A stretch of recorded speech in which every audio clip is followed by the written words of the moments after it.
The People's Countryside The Environmental People's Countryside Debate Environmental Podcast. Debate Podcast. The People's Countryside Environmental Debate Podcast. People's Countryside Environmental Debate Podcast. The People's Countryside Environmental Debate Podcast. The question is, do either of you feel you have guardian angels? Anything currently annoying you with the use of modern language? This is the People's Countryside Environmental Debate Podcast. I'm Stuart the Wild Man Mabbott. And I'm William Manklow, and today is the 8th of June. Yeah, we've got two short questions that hopefully won't last as long as the last episode, but you never know. But they're short enough for me to read them out. Anyway. I was going to say, the last episode was so long, I hope we've actually got it out by now. Yeah. The listeners, set us questions that... You do? We always try and bring back to the environment in some way, but sometimes they're impossible. It's like the last episode that you had about Irish history. That was about immigration. You can put that down to the environment. Mm-hmm. And then Scott from Arisaig asked the original question last episode about tourism. Well, that's about the environment. Well, go back to the Irish immigration thing. Yeah. All that was talking about the Great Famine, wasn't it? Yeah. So that's about the environment. Yeah. So... we don't see the questions before we press record. Nope. It says environmental debate. Well, often it's more of a conversation than a debate, but we're lumbered with the title. So the first question comes from Floss in Gimli, Manitoba, Canada, or if you're unlucky, Greater America, if Donald Trump gets his way, be the 53rd first state if he has his way. I would say this point that would be in a massive state. Yeah. Because Canada is a very, very large country. Yeah. It's one of the largest in the world. But it gives them easy stepping over to Greenland. I think that's the thinking. Anyway. Who knows what you're attributing Trump with thinking. Yeah. Okay. So the question, you're automatically going to read it out. I'm going to read this one out.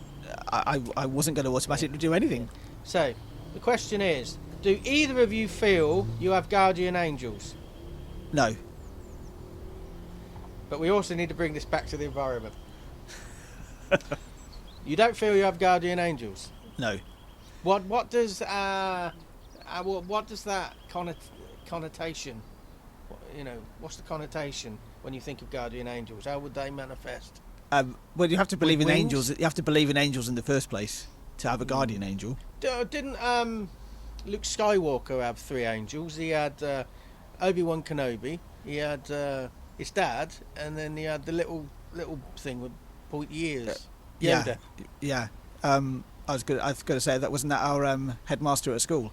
I don't know. That's what you call fiction. Oh, I thought it was real. Okay. Just because it said at the start, a long time ago in a galaxy far, far away, does not mean it was history. All right. Okay. Okay. So you don't believe? Do you believe in guardian angels? I believe I have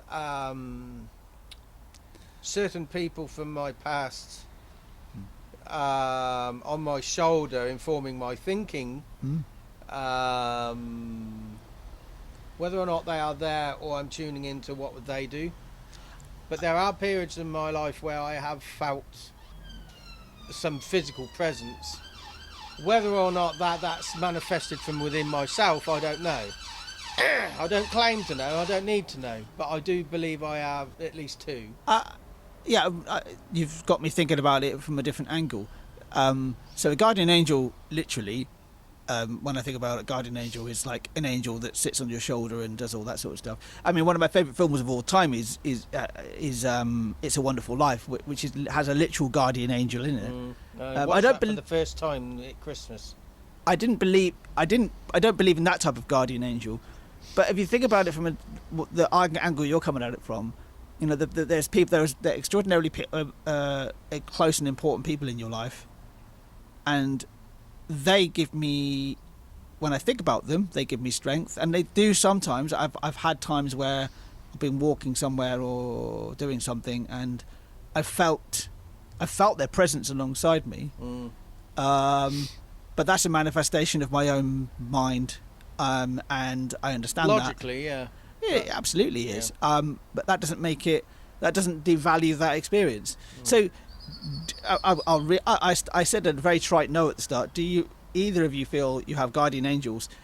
In that sense, yeah, maybe I do. Bringing it back to the environment, how can we be guardian angels of planet Earth? And do we even need to bother? Should we just let our species die out and let the planet just go on? I think by just purely by how we are made up, we will continue to reproduce. But how can we be guardians then of the planet? We can help How? protect the environments around us. You know, we've talked about in the past in episodes where we, you know, should we be managing the environment around us, and shouldn't we just let it be what it is? Manage it how it has been, how it is, or how we want it to be. Exactly, whatever that connotation is. But you know, actually, we do need to, considering our own impact on. Again. That's got a bit louder, that one. So you're driving along listening to this episode. They're not chasing you. Okay, so carry on.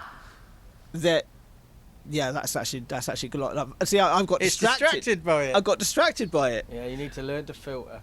Yeah, so we can actually we do need, because of our impact on the environment. So I brought it back, but our impact on the environment is such an extreme that, you know, the biodiversity has been lost, and we have to help manage that. That's how we can be a guardian angel to nature, is to actually create the environments for greater biodiversity, which does help not only the world around us and nature around us, but also invariably helps ourselves as well at the same time. Second question. This is a much shorter episode. Second question. I can see why you want to have a shorter episode, because you don't want to do too long episodes back to back. Okay, so this is from Paula in Norfolk, England. She's tooting her horn down the road. She's obviously listening while she's driving. Anyway, her question is: are anything currently annoying you with the use of modern language? No, I'm joking. Bro. I hate the word bro. That's one. That's Even one term. women call each other bro. I don't get it. I don't get it. It's an overuse. Are we just old and cranky? Oh, absolutely. Yeah, I'm going to be 47 this year, so, you know, does that make me old and cranky? Don't know. Yeah. So anything currently annoying you with the use of modern language? If I thought about it, I could come up with endless buzz terms, filler words that is thrown into sentences meaning nothing apart from following fashion. And we say very little. The overworst word of the use, super, for something. Yeah, so you put in super something. Know, yeah. It doesn't Superlatives, I think, have really grown in the last 2 decades. So what would the action be for you, Stuart? I've got one myself. Well, if you're talking to me and you want me to listen, use a bit of variety in your language. Yep.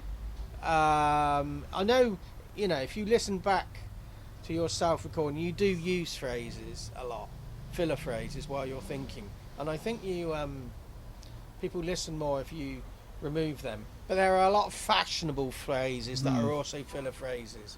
Yeah. And I can't think of any because they just grate so much and not at the forefront of my mind. You don't listen to any podcasts, really, do you? No. I listen to a specific podcast, quite a niche podcast, and there's one host on there which invariably, and this is the word itself, I've got no problem with the word because it's a word, but it's just that he uses the repetitious word listen to start every sentence. So he's got to make a point. Listen, I've blah blah blah blah blah blah. Are you a politician? Because politicians use that word a lot. No, but it's continuous use of it, and I just want, if I meet this guy, I just want to shake him and say, get a thesaurus. But also it's the hand gestures. There's fashionable movements. It's fashionable, you know, politicians do this thumb thing. Yeah. Yeah. And they're pushing their thumb down into their hand, you know, to emphasise a point. Because you're not pointing, but you are. Yeah. and I just think they're sporting interviews. Oh, come on. They're so contrived. Yeah. Let's just keep it genuine, people. Yeah. Well, to give them their due, a lot of sports commentators, they got into it because they roll their sleeves up and work their socks off. A lot of commentators.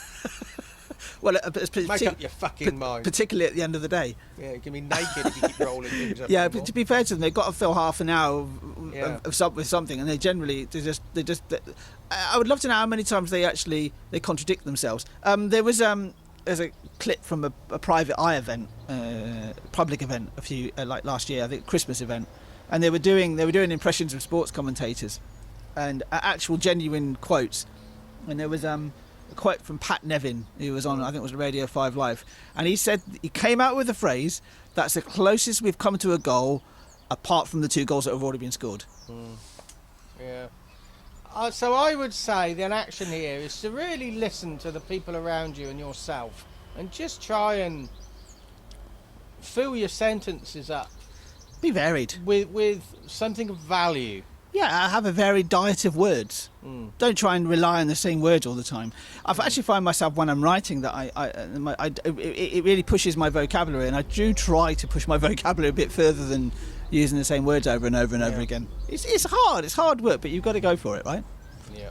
So this has been a nice, lovely, palatable. This is like the saliva to keep the podcast going. We had a nice long episode now. This is a nice short one. This is a nice little coffee after your big beef stroganoff. Yeah, I know. Anyway. And I'm a vegetarian. Yeah. So we'll be back. The next questions will be from Unity in Paddockwood, Kent, England. You've got Kate from Rathlin Island, Northern Ireland. Scott from Arisaig is back in Scotland, and Floss in Gimli is back from Manitoba in Canada. And I just noticed Scott in Arisaig asked the question after that. So you're a greedy swine.